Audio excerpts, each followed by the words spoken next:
Assalamualaikum kelas, apa khabar semua? Hari ini kita akan belajar mengenai pembangunan sistem pangkalan data. Saya harap korang semua dapat fokus untuk topik ini dan jika ada sebarang permasalahan boleh terus bertanya. Jom kita mulakan sesi pembelajaran kita pada hari ini.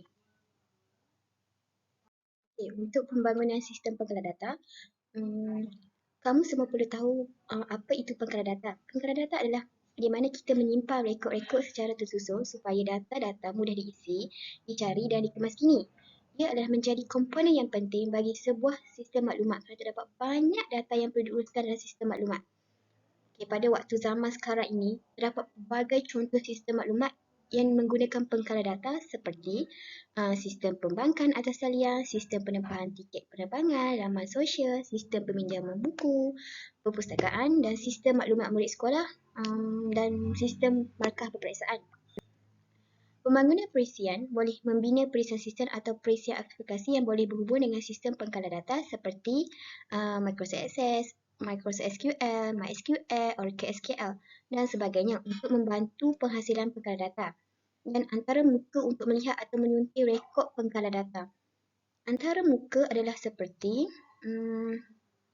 termasuklah borang, query, view dan report. Oleh sebab kepentingan peranan pengkalan data dan sistem maklumat, pembangunan sistem pengkalan data perlulah secara sistematik supaya memenuhi keperluan pengguna pada masa akan datang.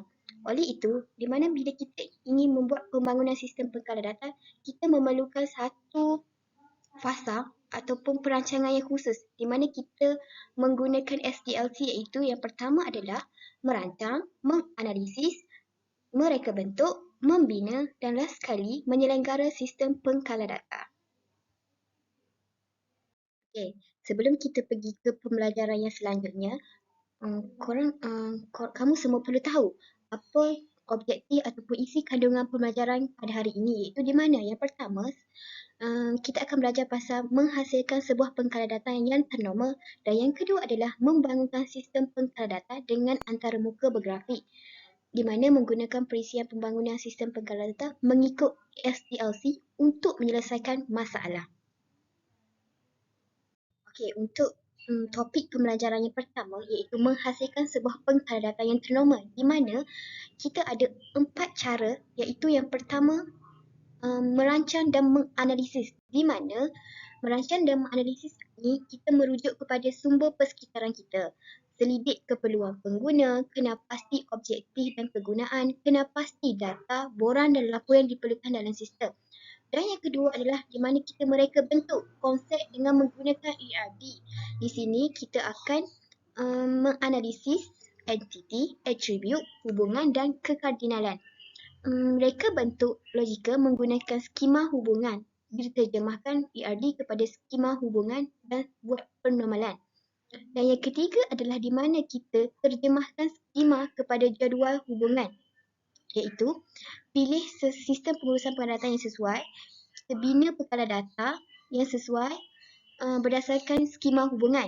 Yang ketiga adalah kita bina antara muka yang menggunakan objek seperti query, borang dan laporan. Yang keempat, sesudah kita membuat satu penghasilan sistem, kita akan pantau prestasi sistem pengkalan data dan membuat penalaan di mana kita juga akan mengubah suai sistem pengkalan data apabila ia diperlukan. Atau lebih dikenali sebagai kita menyelenggara balik sistem itu mengikut keperluan semasa. Seperti yang saya bagi tahu kamu semua tadi mengenai SDLC iaitu yang pertama adalah kita merancang dan menganalisis. Di sini saya akan kamu semua boleh tengok apa itu merancang dan menganalisis dengan lebih detail iaitu di mana kita soal selidik pengguna tentang objektif, kegunaan dan sumber data untuk pengkalan data yang akan dibina. Semasa proses merancang dan menganalisis, kamu semua akan menyelidik bagaimana data dihasilkan dan digunakan oleh sistem dan entiti-entiti yang berkaitan. Selain itu, korang juga akan selidik borang data dan sampel laporan manual. Dan yang ketiga adalah korang akan menghasilkan carta pengaliran data. Setakat ini, jika ada sebarang persoalan, permasalahan atau persoalan, korang boleh tanya, ya. Okey, seterusnya kita pergi kepada langkah seterusnya dalam SDLC, iaitu di mana mereka bentuk. Semasa proses mereka bentuk, kamu semua harus kena pasti senarai entiti seperti peserta, khusus, ujian, iaitu kena pasti atribut bagi setiap entiti. Sebagai contoh, dalam entiti peserta terdapatnya nombor kad pengenalan, nombor telefon, jantina dan alamat. Kena pasti atribut yang menjadi entiti unik kepada entiti untuk dijadikan atribut kunci.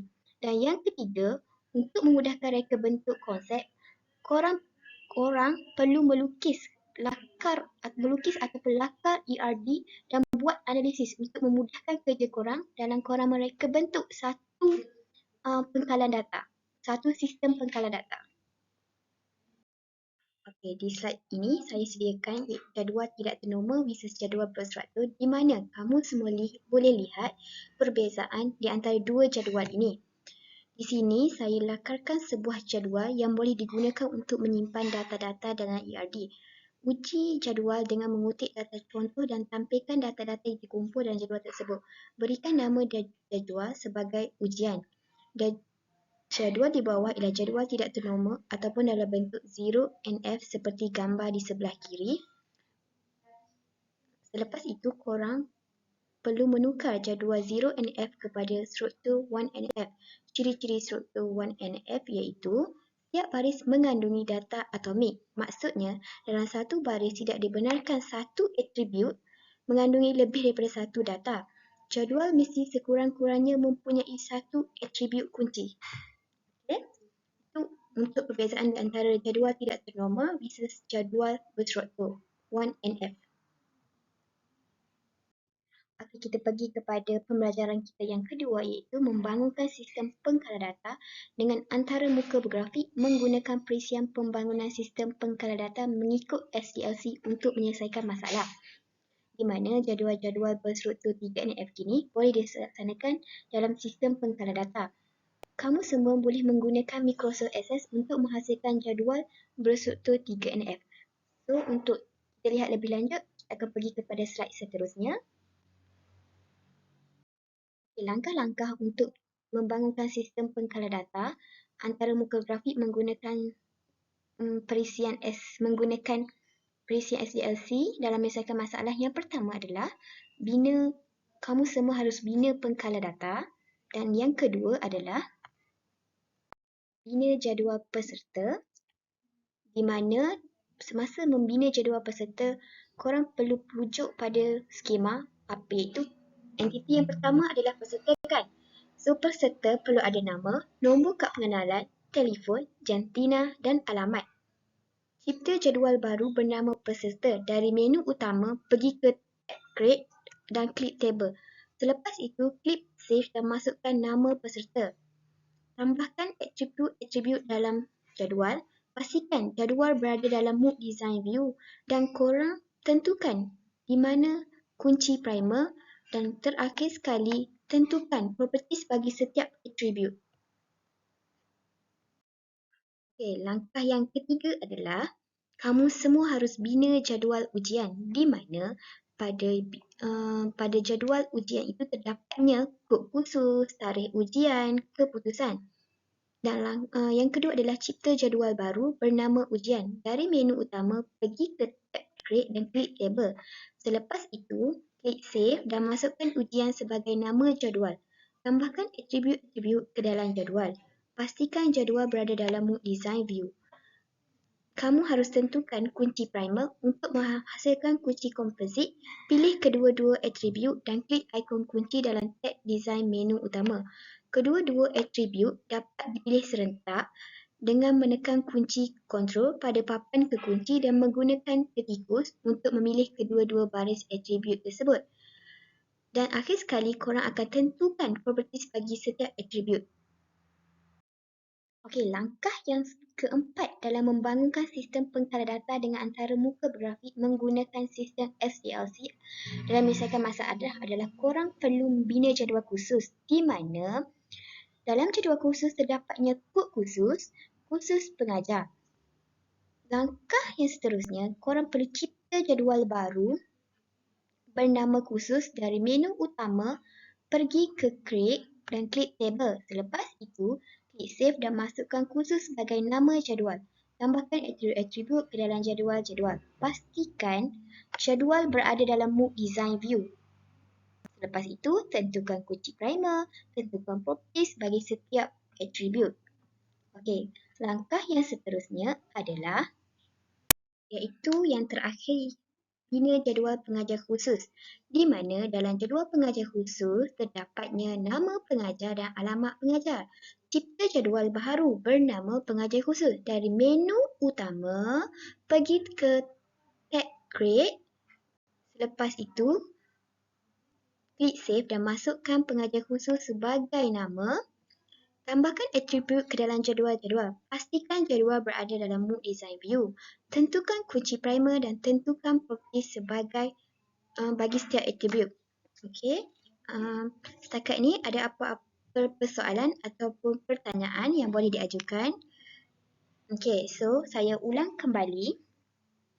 Ada dua benda yang kita belajar hari ini. Di mana yang pertama, kamu belajar bagaimana cara untuk menghasilkan sebuah pengkalan data yang ternormal. Dan yang kedua adalah membangunkan sistem pengkalan data antara muka bergrafik menggunakan perisian pembangunan sistem pengkalan data mengikut SDLC untuk menyelesaikan masalah. Di akhir kelas ini, saya mahu kamu semua menjawab kuis yang telah disediakan di dalam Google Classroom. Setakat ini sahaja kelas kita pada hari ini dan selamat menjawab kuis. Kita jumpa lagi di bab yang seterusnya. Terima kasih kerana sudi hadir ke kelas pada hari ini.